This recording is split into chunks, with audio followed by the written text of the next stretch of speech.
Hello, Aspirants Amazing Tourism! Andito na tayo at narating na natin ang tuktok ng Ugis Peak. I'm very happy that I was able to surmount this very difficult journey.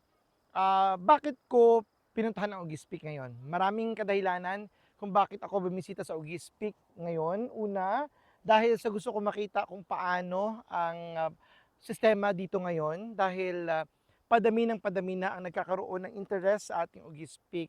And maganda naman ang pamamalakad ng ating chief tour guide na si Sir Lidio Desmanos. But of course, we wanted to improve our systems.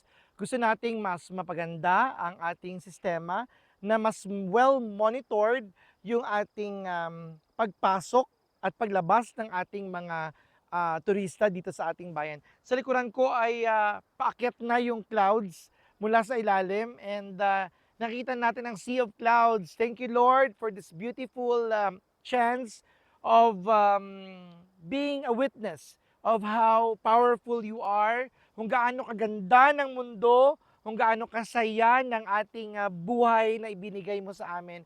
Happy Sunday, everyone. May we have a love-filled day, puno ng pagmamahal ang ating puso para sa lahat ng mga tao sa ating kapaligiran at buong pagmamahal din ang ating alay sa ating mahal na environment, sa inang kalikasan.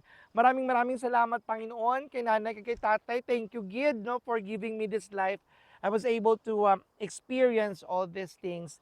Nagpapasalamat din ako sa lahat ng mga naging instrumental people na kung saan ay nabibigyan ako ng pagkakataon na mas lalong ma-appreciate ang ganda ng aking buhay.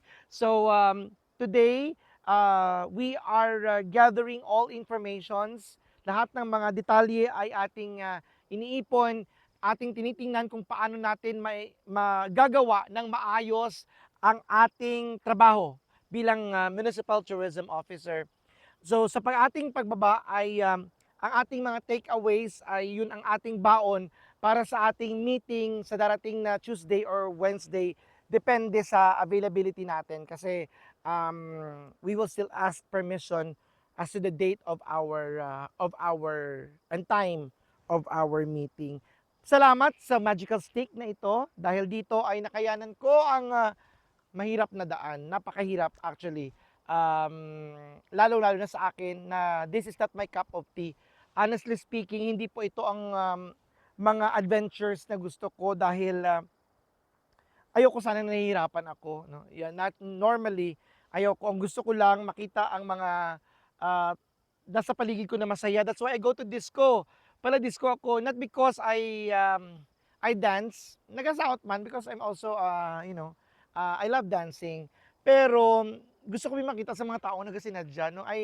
There is energy that is coming in me every time I see people who are happy. So yun ang mga charging moment ko.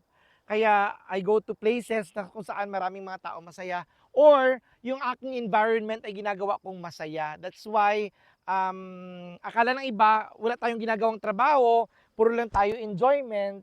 It is all because ginagawa nating masaya as we perform and we deliver our deliverables. Yun ang ating strategy para sa isang buhay na puno ng pagmamahal, puno ng inspirasyon, at puno ng katotohanan.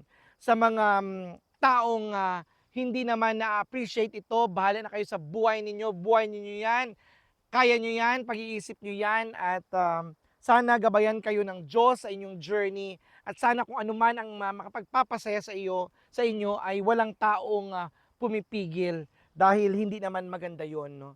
I look forward of a very happy and fulfilling day to day. Mamaya pagdating natin doon sa ilalim ay magkakaroon tayo ng chance na kumain ng masarap na breakfast na hatid sa atin ng ating mga resort staff. Thank you very much ating mga resort staff for always backing me up. Salamat din sa mga naging kasama ko dito ngayon. Of course, si Ate Net, ang Bagsik team, si Inday Lu, si Beauty, si Francis, si Tintin, si Undo, at saka si Balong. No? Ito yung ating